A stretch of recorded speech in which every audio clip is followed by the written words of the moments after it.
Ah, vous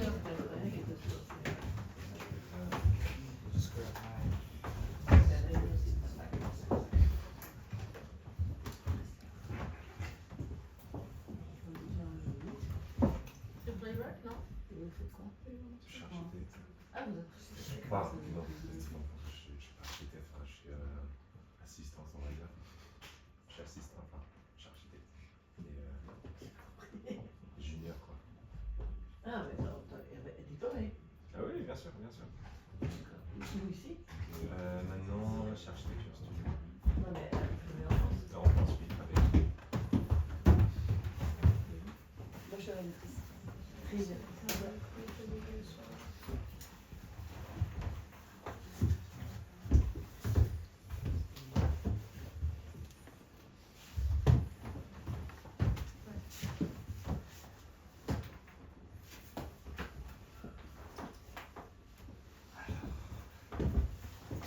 Bonjour.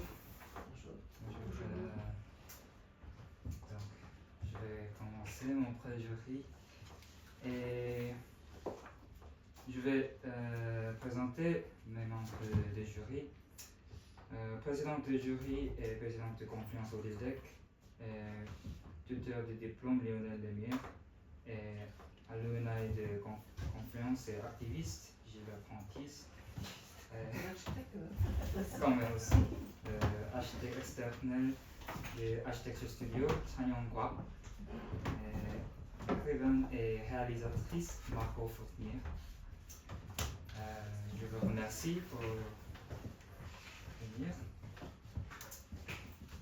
Can we get the lights off?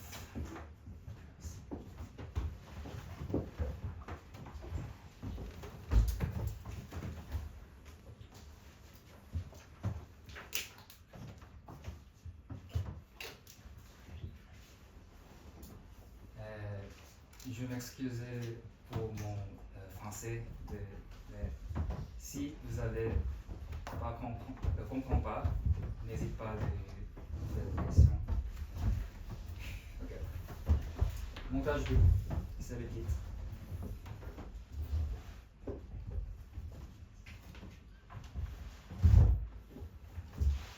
La définition. Action de porter quelque chose de bas en haut. Action de rassembler les différents éléments constitués d'un objet, d'un appareil. Ça vient du mot monter. Et en audiovisuel ou film, le montage est l'action d'assembler bout à bout plusieurs plans pour former des séquences qui font à leur tour un film.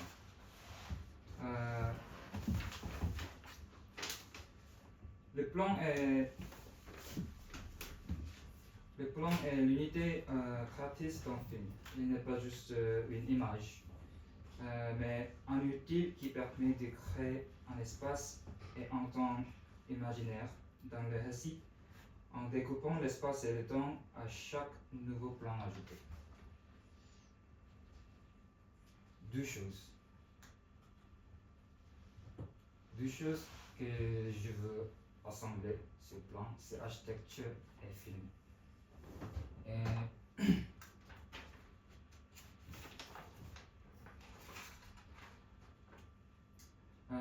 Ces deux plans partagent des similitudes dans la manière dont nous comprenons le monde.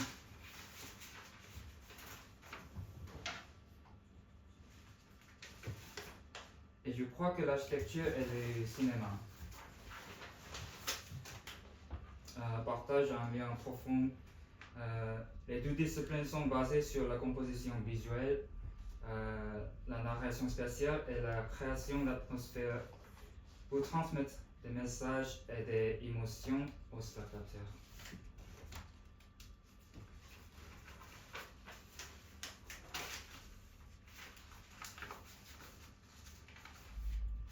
De nos jours, on va moins souvent au cinéma, je crois. Il existe de nombreuses plateformes en ligne où l'on peut facilement diffuser et regarder des films depuis chez soi. Moi aussi, j'ai plusieurs abonnements et je regarde souvent des choses à la maison. Mais il y a certains films que je souhaite absolument voir au cinéma. Personnellement, j'apprécie l'expérience immersive offre le cinéma. Le fait d'entrer dans cet espace, de prendre son billet, d'être plongé dans une grande salle, moi, a une signification particulière pour moi. Donc,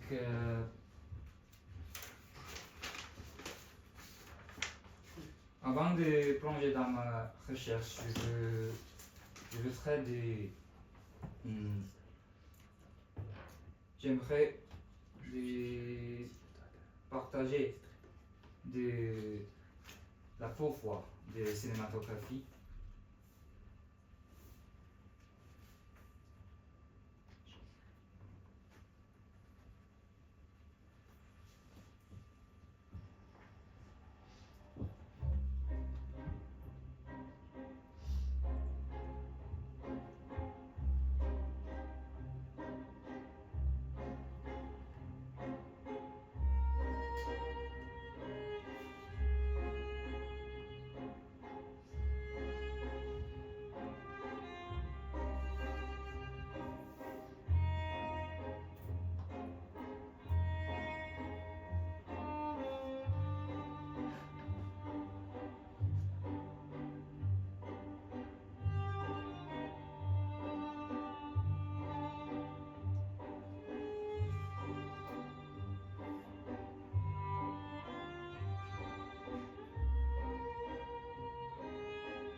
Il s'agit d'un film Hong Kong de Dumi, réalisé par Wong Kar-wai.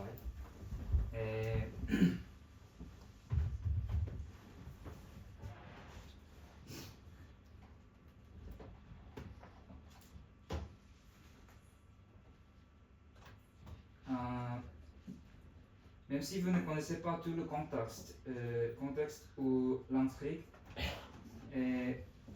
aucune ligne n'est prononcée. Vous pourriez tout de même saisir l'ambiance, la tension qui s'installe dans la scène. À travers les escaliers, les lumières, les espaces, les objets, les regards des acteurs et comment ils se fixent. C'est là la grande force de la cinématographie.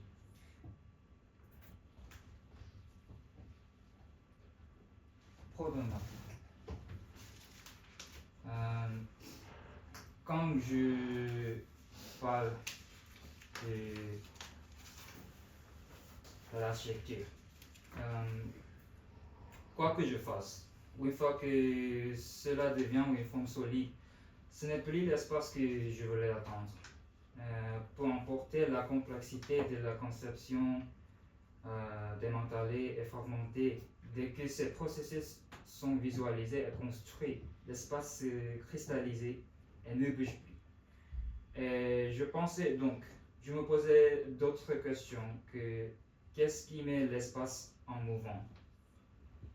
Je crois qu'il est le temps que faire des mouvements de l'espace.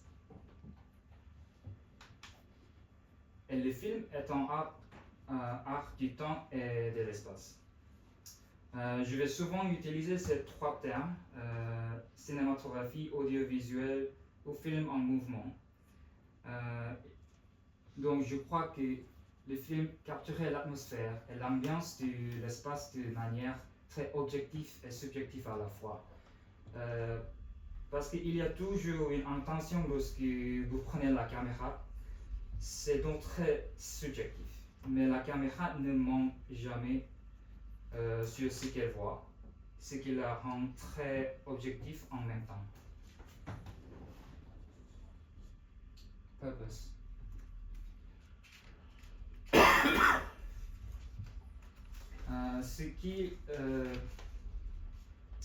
Alors, qu'est-ce que je m'attends à accomplir en associant ces deux disciplines ensemble?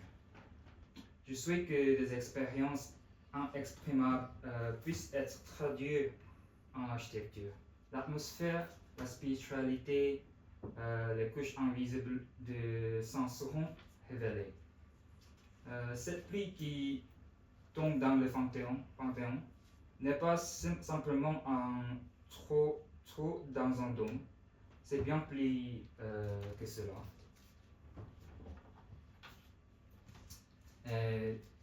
C'est l'extrait de la conférence sur l'atmosphère par Peter Zumthor. Je veux laisser pour lire juste un peu.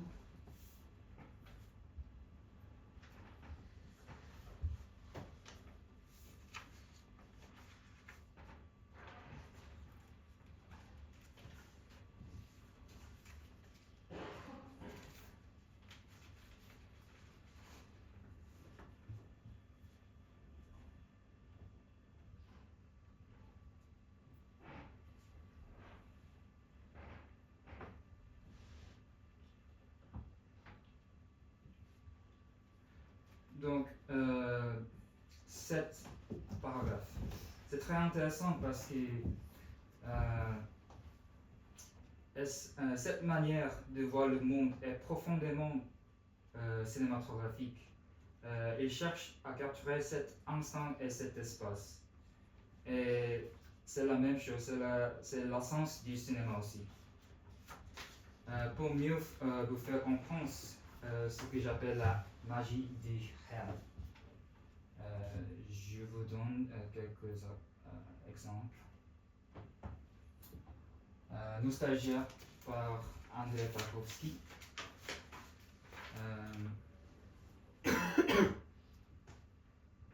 Toutes les séquences du film sont magnifiques, mais il est difficile de suivre l'intrigue. Cependant, l'atmosphère est profondément ressentie, notamment grâce à cette composition.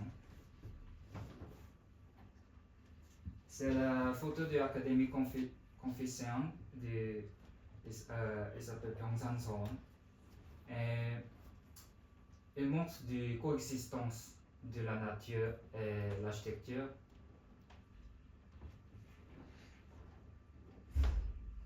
C'est le Buddha Class Chapel par Peter Zumthor.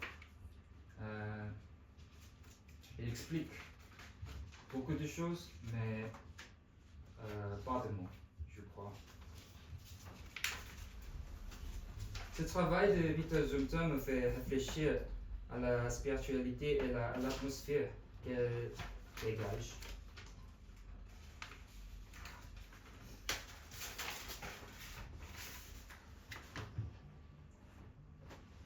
Et c'est la vocation de Saint Matthieu par la Caravage.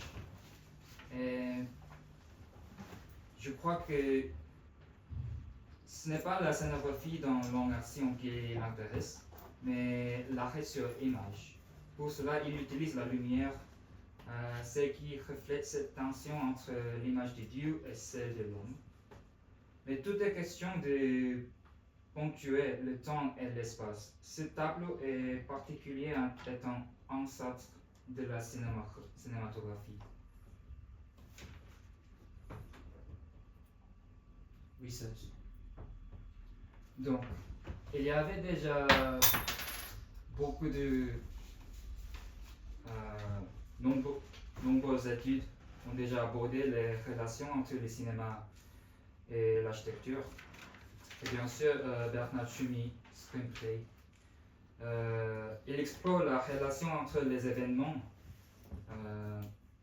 et les espaces architecturaux d'une part, et les dispositifs de transformation séquentielle d'autre part.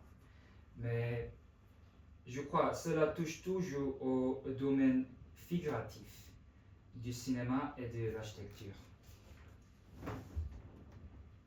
Et aussi, il y a des œuvres de Ramkulas Exodus Rem était scénariste avant de devenir architecte. Cela illustre très bien l'aspect du mélange des disciplines. Mais les limites résident dans le fait qu'elle reste ancrée dans une forme strictement représentative. Donc, je vais passer au film. Mais ces films surréalistes sont comme des rêves. Il est difficile de suivre les récits, même si on ne le comprend pas. Mais je crois qu'il s'agit de cette visualité haptique que l'on doit ressentir. Ça veut dire un film se regarde avec les muscles et la peau autant qu'avec les yeux.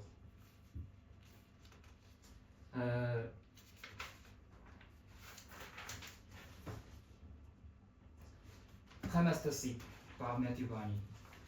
Cette vidéo est l'extrême en matière d'image et de narration rêveuse. Le scène encore une narration multidisciplinaire qui fait fortement référence à des liens entre des personnes, des lieux et des objets réels. Et de nos jours, surréalisme, c'est aujourd'hui transcende dans les clips musicaux aussi. Je crois que les frontières s'étendent de plus en plus. Les images et le temps.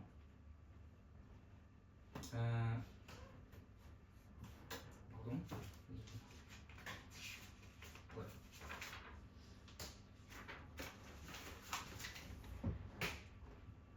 Mais ce que j'ai acquis, c'était rythme des séquences et images, comment créer des récits sans voix, mais avec des sons. Et d'autres genres de films. Il est Eric Omer, Pauline à la plage. Et comme il se concentre davantage sur les dialogues et les conversations des personnages, la composition et les décors sont très subtils et délicats, mais simples.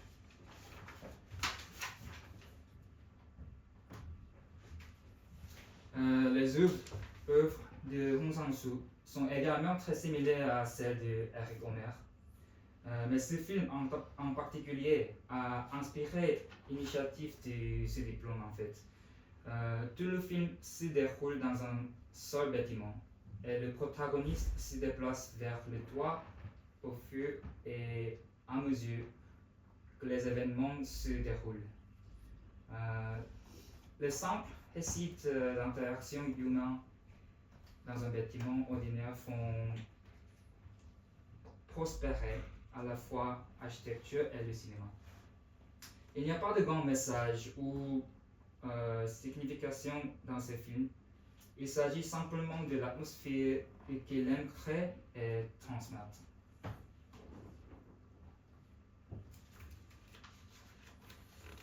Wheel of Fortune and Fantasy par Hamaguchi Yusuke. C'est la même ambiance que Hong Sang-soo et Eric Omer, mais cette œuvre illustre parfaitement comment les coïncidences viennent nos vies et comment l'imagination y réagit. Cette latitude adaptée par les réalisateurs lorsqu'ils tournent ces films.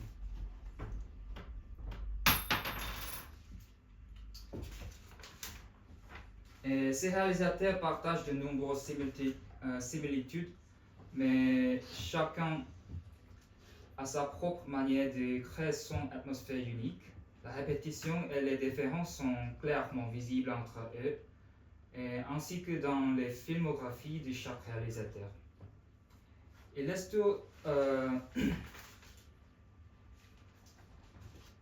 tout en espace aux coïncidences pour se glisser dans leur film.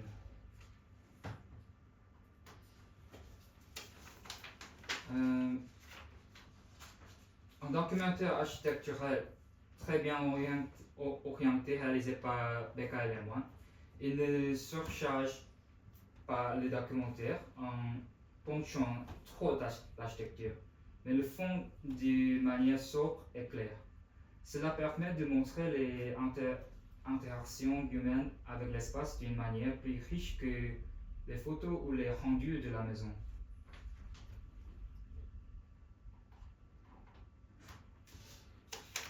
Donc, après la recherche, c'est à mon tour de commencer à expérimenter avec les outils que j'ai appris. J'aimerais partager une interview qui reflète mon attitude lorsque je filme ou lorsque je suis devant la caméra. C'est une interview de Jean Renoir, très connu réalisateur français. Donc, il faut d'abord être passif avant d'être actif.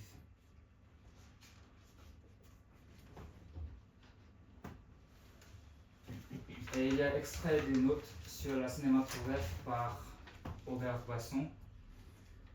Sa façon de diriger les acteurs ressemble beaucoup à ce que Jean Renoir décrivait, et cela transparaît clairement dans le film. C'est une question d'embrasser l'extérieur et de l'intégrer à l'intérieur.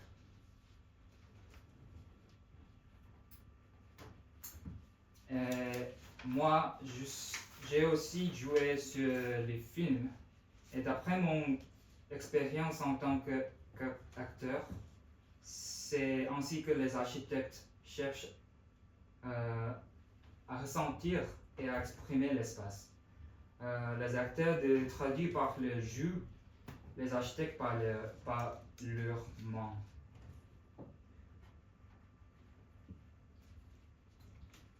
C'est aussi sentir le monde extérieur et l'intérêt pour l'exprimer. Donc, j'ai expérimenté avec cette attitude. Je filme avec intention, mais je ne rejette pas la coïncidence. Je ressens passivement l'environnement ou l'espace et réagis ensuite activement.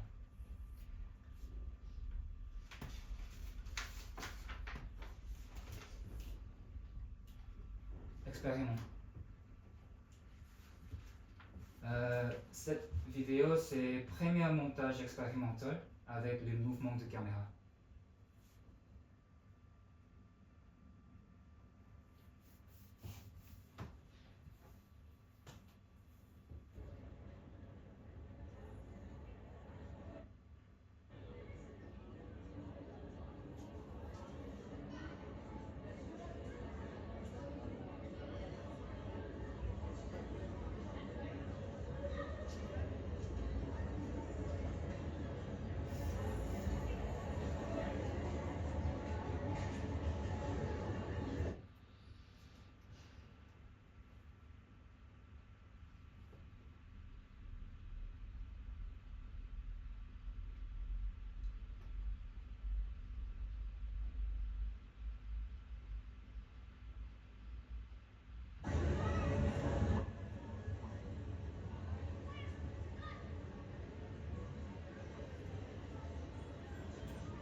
Et le deuxième, cette vidéo se concentrait sur les coïncidences sur lesquelles je suis tombé en filmant.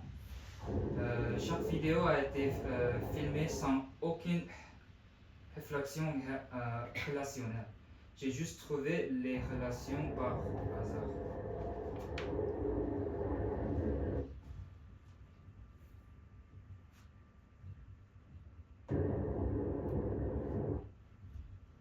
Je presse Enter.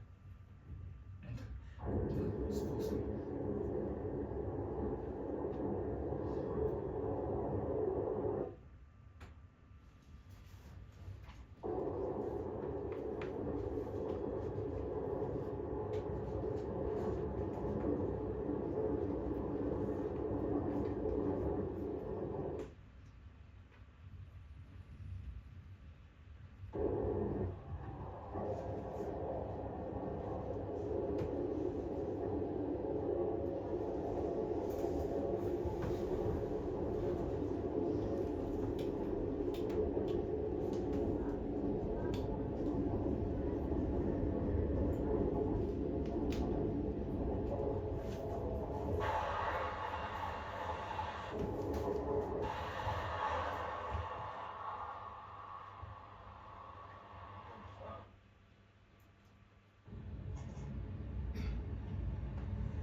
après,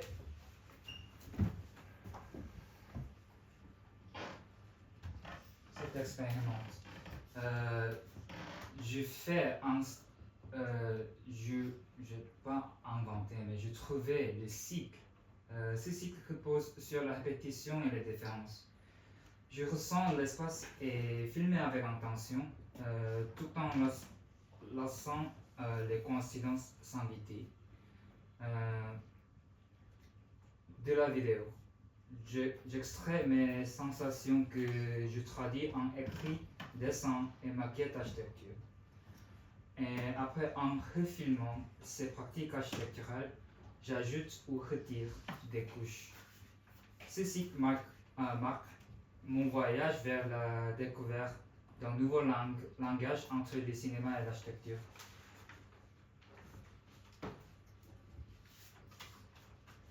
L'été à 16h, les parents attendant devant l'école.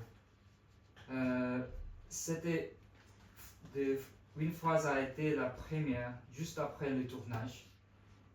Et le rayon jaune et doux de la fin d'après-midi tombant à travers les arbres. Il deviendra bientôt bleu. Et cela se poursuit. Ce sont des descriptions un peu plus de l'été à 16h.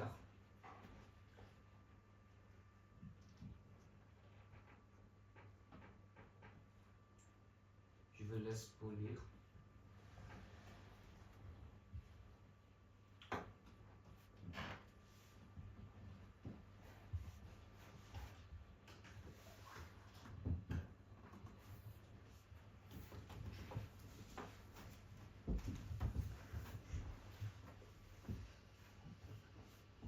Et ce sont les dessins de l'écriture. Et après, j'ai fait une cycle de cinéma et architecture. Après, avec ces dessins, j'ai fait des modèles architecturaux. Avant, je vais vous montrer des scènes de cette écriture et de dessin.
Donc après cette scène, j'ai fait des modèles architecturaux.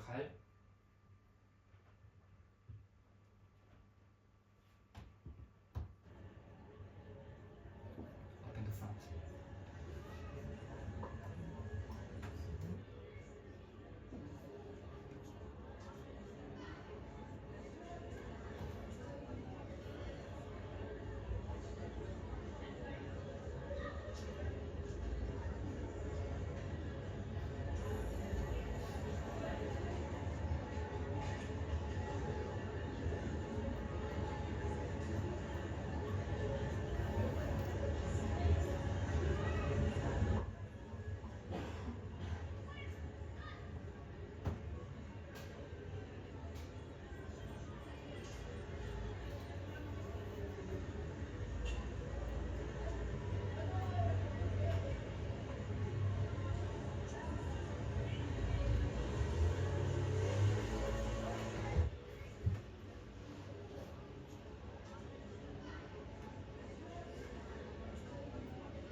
j'ai fait de WinSIP, de cinéma et l'architecture avec ça, mais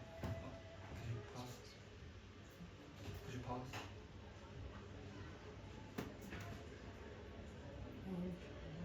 Spacebar. J'ai refait le cycle. Et c'est le 12e maquette que j'ai fait. La même cycle que je viens de parler. Ouais. Prêt.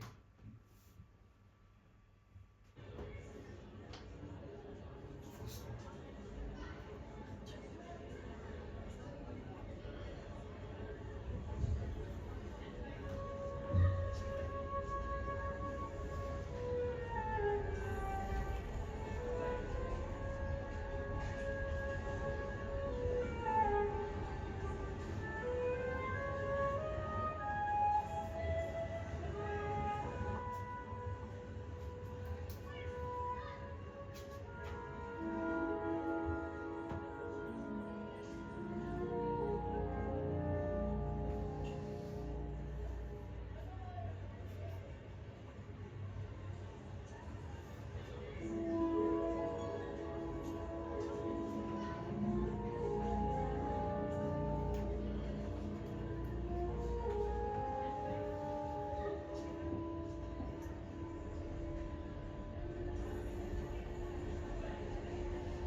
Donc, je vais conclure cette recherche avec questions que je me pose. Comment pouvons-nous utiliser la cinématographie comme un nouveau langage de l'architecture? Et le deuxième, c'est quelle est la frontière entre la nature et l'architecture dans ces observations? Ouais, c'était ma deux questions. Je vais suivre après cette préjury. Et could you turn the light on, please? Cette installation qui est une invitation à plonger dans les recoins les plus profonds de mon esprit. Vous y découvrirez les fruits de ma curiosité et de mes recherches de ces derniers mois. Je vais laisser juste 5 minutes pour regarder toutes les choses qui l'intéressent. Et après,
Moi je regarde ce qu'il n'y a pas. Parce que je les connais tous, mais je sais pas tout il n'y a pas. Tout mieux. Mais est-ce que ces maquettes sont liées je vais expliquer. La maquette en bas, c'était l'exercice sur la frontière de l'espace. Donc, toutes les maquettes, c'est la typologie de la porte ou le passage. Et quand je fais de cet exercice, j'étais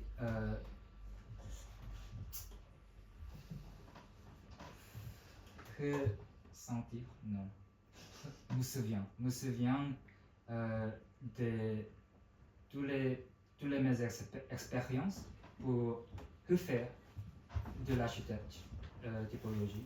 Donc c'est là dans la même ligne que je viens de parler sur mes présentations. C'est le rouvrir de mes boîtes avec ressentir. Peut-être se réasseoir. Peut-être se réasseoir et discuter. D'accord. Ouais.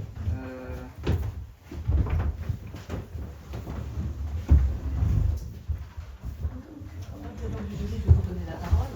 Membre du jury. Et donc chacun peut commencer à poser des questions, faire des commentaires.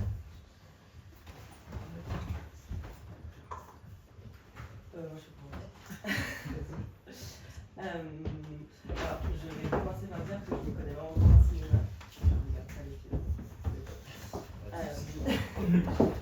Mais moi j'ai vraiment adoré cette présentation. J'étais vraiment contente de regarder ça. Je trouve que ton discours et enfin, le cheminement que tu as pris est hyper clair. Et tu l'expliques très simplement en fait. C'est assez complexe mais c'est en même temps très simple. Et je trouve la dernière vidéo j'étais trop contente de la regarder. C'était vraiment émouvant. Après, j'étais pas 100% convaincue de tout, mais Mais j'ai trouvé que c'était très beau et c'est hyper intéressant en fait comme exercice que tu essaies de faire. Ouais, voilà, je vais. Merci. Et en fait, juste je finir. Non, J'ai hâte de voir ce que tu vas faire. D'abord. Parce que c'est vraiment, c'est un peu de la magie ce que tu fais. Moi, c'est l'inverse, hein. Je ne connais pas du tout en architecture. Enfin, si, un peu quand même. Je ne suis pas architecte, mais c'est vrai que c'est quelque chose qui m'intéresse beaucoup. On en avait parlé, mais le rapport entre le cinéma et l'architecture, parce que moi, je t'avais parlé beaucoup des décors et de la création de décors et des ambiances, des cadres. Moi, je trouve le sujet hyper intéressant. Je trouve aussi la dernière vidéo super, parce qu'elle apporte quelque chose que tu essaies de nous expliquer depuis le début avec l'émotion. Par contre, je pense encore que le propos est un peu dilué. Moi, j'ai pas trouvé ça si clair que ça, c'est assez saccadé. Parce qu'en fait, la problématique, je pense qu'elle n'est pas claire. Qu'est-ce que tu essayes de nous montrer? Parce que moi, du coup, qui m'y connais en cinéma, pour moi, c'était un peu des facts. Genre, on filme, on fait des cadres, on fait des plans.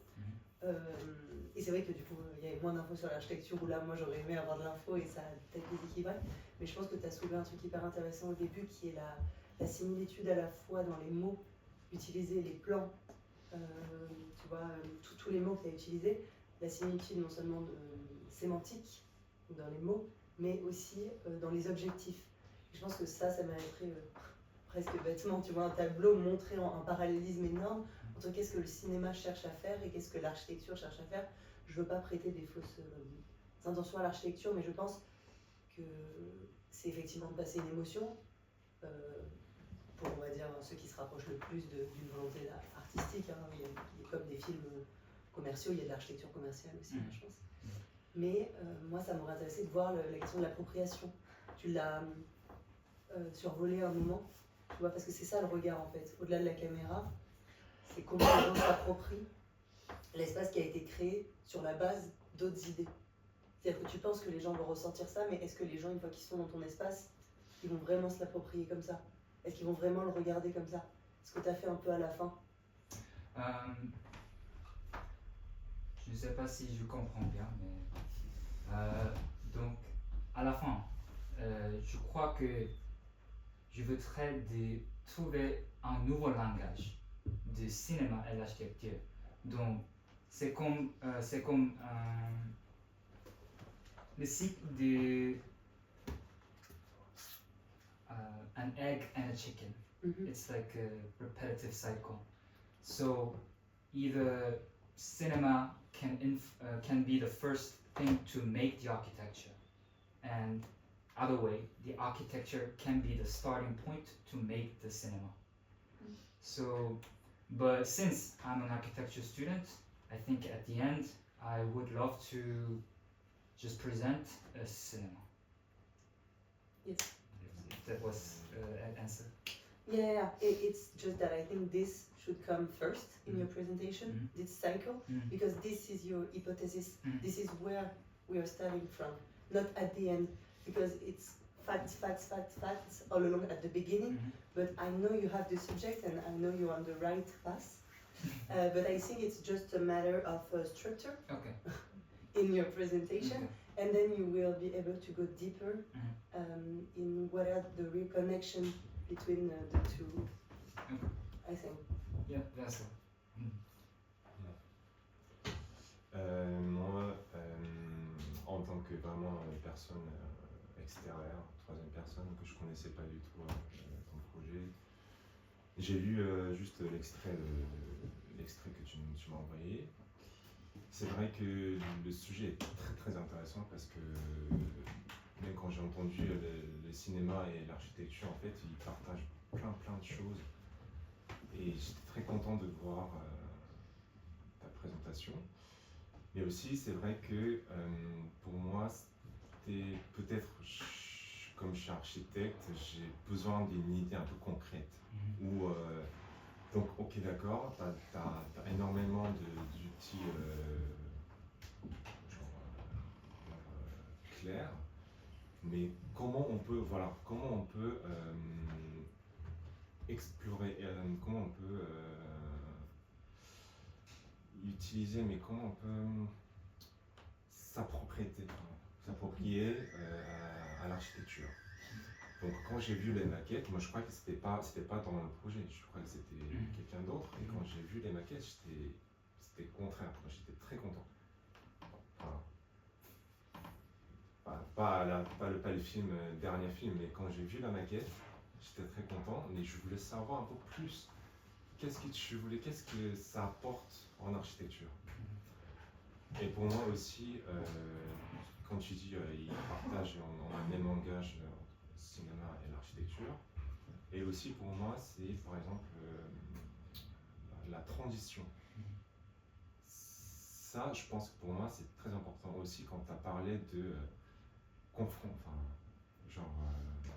dépasser par exemple la frontière, ou quand tu parles de temps. Pour moi, ça peut être la transition, parce que le cinéma, on utilise beaucoup la transition avec un contexte, mais en architecture, le temps et l'espace, on sent aussi avec la transition. Et aussi, quand tu as parlé de ta maquette, justement, tu voulais exprimer le dépassement avec le temps et la transition, quoi. Deux espaces, deux contextes différents. Donc j'aimerais bien voir du coup la suite avec ces magnifiques outils. Merci. Alors, il y a dans ce travail plusieurs choses qui me fascinent. La première chose, c'est deux présupposés qui touchent à des tabous de l'architecture. Je dis ça pour ceux qui ne sont pas architectes en fait. Et le premier présupposé, c'est qu'il y a quelque chose de plus dans le réel, et c'est ce quelque chose de plus qui fait l'architecture. Et c'est quelque chose dont les architectes n'aiment pas du tout parler, ou en tout cas les écoles n'aiment pas trop parler, parce que c'est intangible, c'est peut-être la dimension réellement artistique de cette discipline. Et ce présupposé assumé de front ouvre un territoire qui est j'ai appris à faire de l'architecture avec de la raison, de l'émotion, des choses qui existent et qu'on peut mesurer. Et là, il y a quelque chose de plus que ça. Et ce petit plus, il a besoin d'outils pour pouvoir, l'exprimer, l'expérimenter, le mesurer et se l'approprier pour faire son propre langage. Donc ça, je trouve que c'est fascinant, je trouve que c'est d'une immense maturité, et effectivement, il manipule bizarrement. Alors, c'est à la fois souvent des textes et des concepts extrêmement difficiles, même si dans le fond, ils sont extrêmement banals. Hein. Il faut bien se mettre dans l'idée que quelqu'un qui parle pas le français et qui travaille sur des concepts baudelairiens ou c'est pas évident. Et donc là, il y a quelque chose d'assez fascinant là-dessus que moi je trouve très très fort. Donc ce présupposé, qui est presque tabou, le mettre en avant et en faire une matière de travail, je trouve que ça c'est intéressant. La deuxième chose que moi je trouve intéressante, c'est il semble penser que être architecte, c'est avoir un langage. Ça n'est pas adopter un langage, c'est avoir un langage, et ce langage, être capable de le faire vibrer pour qu'il arrive à une forme d'universalité. C'est-à-dire, je parle ma langue, et en faisant vibrer cette langue, j'acquiers de l'universel. Et ça aussi, je trouve que c'est fort et assez beau. Et forcément, dans un travail de ce type-là qui démarre, il y a forcément toutes les embûches. Il y a forcément, moi, je trouve très intéressant d'extraire le singulier du banal. Voilà, les parents qui attendent les enfants à la sortie de l'école dans un site parisien totalement banal et extrêmement ordinaire. Et pourtant, quand ils le filment extrêmement mal, à mes yeux, c'est-à-dire que moi, quand je vois l'image, je la trouve dégueulasse et je lui dis, l'image est moche, quoi. Et il me dit, mais c'est pas grave, c'est fait exprès. Et effectivement, dans le fond, il restitue cette espèce d'ambiance très très particulière.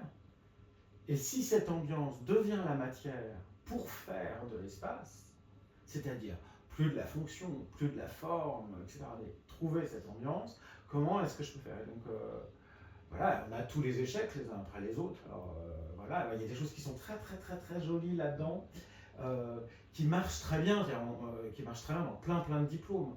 Mais clairement, il le met en bas, c'est des exercices, c'est de la gymnastique. C'est pas du tout ce qu'il fait. Ce qu'il fait, c'est le dernier film, qui est peut-être un peu, voilà, qu'on peut trouver moche, une maquette qu'on peut trouver moche, mais qui dans le fond a quelque chose de infiniment subtil, qui moi me semble être intéressant. Voilà, c'est les balbutiements de quelque chose qui... Il y a une autre chose qui moi me plaît, mais après ça c'est autre chose, c'est que je pense que c'est précisément une posture qui vient de son expérience qui est entre la rencontre entre l'Asie et l'Occident. C'est-à-dire cette façon de concevoir espace et temps en Asie, confrontée à cette façon de concevoir espace et temps en Occident, produit un petit vide de non résolu, et c'est ça qu'il explore. Ça se voit chez les réalisateurs coréens aussi. Enfin, dans le cinéma, on a le même débat. Bon, alors moi, de faire la suite. D'abord, parce que j'ai beaucoup de choses à dire.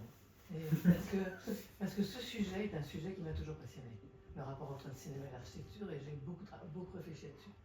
Et parce que je pense que c'est très fort. Maintenant, mais je voudrais dire un premier constat, une première réaction. Je pense que tu es un romantique. Et parce que tu es romantique, je pense que tu as un gouffre dans lequel tu peux tomber, mais dans lequel je ne voudrais pas que tu tombes. C'est-à-dire que tu restes superficiel.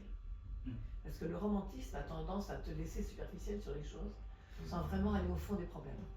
Donc je te mets en garde sur ça, parce que je pense que tu es un romantique. Après, pour moi, alors dans ton texte, parce que j'ai pour une fois lu un abstract d'étudiants qui m'ont envoyé, parce que ce thème-là m'a accroché tout de suite, évidemment. Et alors que d'habitude, je veux les découvrir en les écoutant. Et tu as essentiellement parlé dans ton abstract de la relation entre l'architecture et le cinéma par le temps. Et pour moi, c'est pas suffisant. C'est pas le temps qui fait la liaison, pas seulement. Parce qu'autrement, ou bien alors le temps, il faut l'expliquer. Il faut expliciter comment le temps est installé dans un film, ou comment le temps est installé dans un bâtiment ou dans un espace architectural. Comment on peut relier par le temps, si tu veux faire ça, comment on peut relier par le temps les deux. C'est-à-dire comment tu peux, mais pour ça, il faut que tu décortiques plus. Parce que tu restes à la surface des choses, comme je disais. Il faut que tu décortiques plus les opérations cinématographiques. Parce que vous qui êtes réalisatrice, en fait, vous faites des opérations. Vous, quand vous filmez, quand vous montez, surtout le montage, c'est mettre en scène, mettre en relation, mettre en évidence des relations et des opérations qui sont à la fois, par exemple, le passage, comme tu disais, avec le passage, c'est très important. C'est toi qui parliez de passage de transition. C'est très important, mais pourquoi dans tes petites maquettes, sur les limites et sur les passages, ce sont systématiquement des portes? Je ne crois pas que les passages, même en architecture, doivent se passer obligatoirement par des portes. Et donc on peut utiliser les passages du cinéma pour fabriquer des passages en architecture. Parce que dans un film, un passage entre deux séquences dans un montage peut se faire en se retournant, peut se faire en se déplaçant, en étant parti de l'autre côté. Donc si tu analyses bien comment ça se fait dans le cinéma, comment cette opération, tu pourrais fabriquer de l'espace qui donnerait ça. Et c'est ça qui est intéressant. Tu comprends? Moi, c'est ça qui m'a toujours passionné. C'est ce que disait, d'une certaine façon, ce que tu as éludé un peu chez Tchoumi. Parce que Tchoumi, lui, parle des séquences, et c'est ce qu'il faisait dans son bâtiment qu'il a fait sur, comment ça s'appelle ce bâtiment dans le nord de la France? Le Frénois. Le Frénois, voilà. Où il a essayé de regarder entre le toit et le toit ce qui se passait et toutes les séquences qu'il pouvait fabriquer. Mais parce qu'il connaissait bien, il a bien regardé comment ça se passait dans le cinéma. Et moi aussi, j'ai bien regardé dans le cinéma. Il y a une chose que je trouve, alors ça c'est un gros point pour moi qui est important. Il y en a un deuxième aussi parce que je ne comprends pas pourquoi tu ne nous as pas évoqué à chaque fois, parce que tu as parlé du montage au début, mais tu n'en parles plus après. Or le montage est fondamental. Le montage en cinéma est fondamental parce que c'est ce qui fait comprendre ce qui se passe. Et ce qui se passe, ça peut être linéaire, non linéaire, disruptif, haché, il y a plein de choses. Il y a plein d'opérations possibles dans le cinéma. Et on peut fabriquer ça aussi en architecture. Et quand par exemple, pour moi, il y a une chose qui est fondamentale, qui m'a beaucoup frappé à l'époque, c'est quand j'ai vu les films de Altman, ou quand j'ai vu même, comment il s'appelle, le premier film de Tarantino, où il y a la déconstruction de l'histoire, où tu comprends l'histoire par la dernière séquence entre la rapport rétrospectivement par rapport à la première, et qu'entre les deux, c'est quelque chose d'autre qui s'est passé. Je trouve que cette construction-là est vraiment importante parce que ça veut dire que tu peux fabriquer ça dans l'espace, tu peux fabriquer ça dans l'architecture, mais il faut vraiment le comprendre. Et la déconstruction du film, enfin d'une histoire, d'un scénario, fait par Altman ou Tarantino, c'est fantastique. Après, évidemment, In the Mood for Love, ok. Les premières séquences de In the Mood for Love, pour moi, c'était fondamental. Mais il y en a d'autres dans In the Mood for Love, des séquences qui sont formidables pour travailler sur l'architecture. Et en particulier, pour moi, la plus forte, c'est celle du passage dans le couloir avec les volets, les rideaux qui volent et qu'on retrouve plusieurs fois, mais qui explique quelque chose par rapport à la façon de pratiquer, de passer dans un espace avec d'autres choses qui arrivent et comment la ville, la nature entre dans l'architecture. L'architecture est aussi souvent le sujet d'un film. Et celui qui est pour moi le plus flagrant dans le cinéma coréen, c'est Parasite. Oui, bien sûr. Parasite, et cette architecture n'existe pas. Ce que j'ai appris ça récemment, c'est que cette maison n'existe pas. Je ne me trompe pas. C'est vrai. La maison n'existe pas. Oui, Et alors là, j'étais absolument subjuguée de savoir ça. C'était tout le décor. Voilà, exactement. Ouais. Mais la façon dont l'architecture fait partie est le caractère principal du film, c'est fondamental, c'est formidable. Parce qu'après ça, il reconstruit, et il construit les choses, et il construit le film à partir de l'architecture. Donc il faudrait que tu regardes tout ça et que tu analyses tout ça. Et si je peux te permettre, juste aussi tous les réalisateurs qui sont obsédés par des villes. Bien sûr. Scorsese qui tourne dans tout New York, enfin, tu vois, et la ville, c'est que l'architecture, et de dire qu'ils ont fait toute leur vie à poser la caméra dans des angles différents, sur des personnages différents, dans presque une seule et même ville.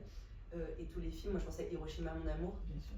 qui partent de la déconstruction, parce que du coup on parlait des ellipses, tout ça, ça commence par des paillettes, enfin un immeuble qui s'effondre, deux corps qui s'enlacent, des paillettes au lieu que ça soit du sable d'immeuble, et ensuite le film commence et tous les cadres sont hyper, quand on voit les anciens hôpitaux, enfin d'Hiroshima, etc., c'est assez... Enfin, Je trouve que c'est un sujet passionnant, l'architecture et le cinéma, mais alors il faut aller beaucoup plus loin. Ok. Il va falloir que tu travailles beaucoup. Parce que moi je surveille ça maintenant. Parce que c'est vraiment un sujet qui me passionne depuis très très très longtemps. Ouais. J'ai écrit des choses là-dessus, j'ai raconté des choses là-dessus. Donc je voudrais vraiment que tu fasses quelque chose, que tu travailles. Je te mets la pression, je te préviens. Je te l'ai dit hier, je vais te mettre la pression. Quand j'ai vu l'abstract, j'ai fait ah non, c'est pas possible. Ça ne suffit pas. Le temps n'est pas suffisant, on dirait il faut que tu expliques le temps. Ok. D'accord? D'accord. Donc je pense que comment tu peux utiliser le cinéma comme un nouveau langage de l'architecture? Non. Comment tu peux utiliser le cinéma pour créer, pas comme un nouveau langage, mais pour créer un nouveau langage de l'architecture. C'est pas pour possible. alimenter. Pour alimenter. Et la frontière entre nature et architecture, je suis pas sûre que ce soit intéressant. Et surtout, c'est ta problématique déjà, ou c'est ça, soit ta conclusion. Oui, c'était similaire. Ouais, mais du coup, Ouais. ça aussi, ça me... Oui. En fait, ça c'est mon côté hyper... Ok. Mais je trouve qu'effectivement, La la problématique construction peut pas de la présentation n'était pas parfaitement Ok. En fait, il manque pour ça, il manque la séance de travail sur le temple. Pour que tout le monde comprenne, il manque ça. Il y a, vous voyez le cube qui est là, avec ce temple qui est là. Et c'est l'analyse de la nature, je ne parle pas de la nature, les végétaux, la nature de l'espace de ce temple. Et quand il parle de la nature, c'est autant la nature, le végétal, que la nature de l'espace. Vous voyez ce que je veux dire ? Et c'est une conversation très subtile qu'on a eue. Donc il reste ça, qui reste le début et la fin, mais qu'on ne comprend pas forcément quand tout a été enlevé, quoi. Et il y a un moment donné, il veut retomber là, parce que c'est son point de départ. C'est ça qui le met en mouvement. Voir ça, visiter ça, lui fait comprendre quelque chose sur l'architecture, et qu'il ne peut transmettre que par le cinéma, ou qu'il ne retrouve que dans le cinéma. Et à la fin, ça rendra des comptes à ça, mais ça ne veut pas dire je vais explorer les rapports entre architecture et nature au sens, je ne sais pas quoi, des diplômes habituels qu'on a. C'est pas ça dont on parle. D'accord. Mais moi, mon architecture tient beaucoup au cinéma. C'est pour ça que je te dis, il faut vraiment faire attention à toi. Tu savais pas ça. Si, j'aurais dit évidemment. Tu- Tu penses bien que j'ai pas passé 3 mois sans lui en parler.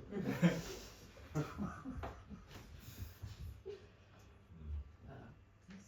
Parce que moi, la différence de nous tous, en fait, c'est que moi, je suis d'une génération plus ancienne et où, en étant enfant, on n'avait pas les cinémas. Donc, on ne voyait l'espace virtuel, si je puis dire, que dans des images fixes. Et majoritairement dans des images fixes. Et le cinéma est arrivé, les images en mouvement sont arrivées après. Et donc, ça t'a construit mentalement la relation à l'espace d'une autre façon. Donc vous êtes habitué à l'image en mouvement, vous faites que de l'image en mouvement. Mais regardez là, et c'est pour ça que je trouve intéressant que tu montres le Caravage, des choses comme ça, parce que justement, ce sont des mêmes opérations, c'est presque les mêmes opérations que ce que font certains cinéastes dans le cinéma. Mais réfléchis un peu à tout ça. Bien sûr. Ça, réfléchir, c'est pas son problème. Non, alors Réfléchir et réfléchir. d'accord. J'avais produit quelque chose avec ça. Oui. Merci. Merci. Merci beaucoup.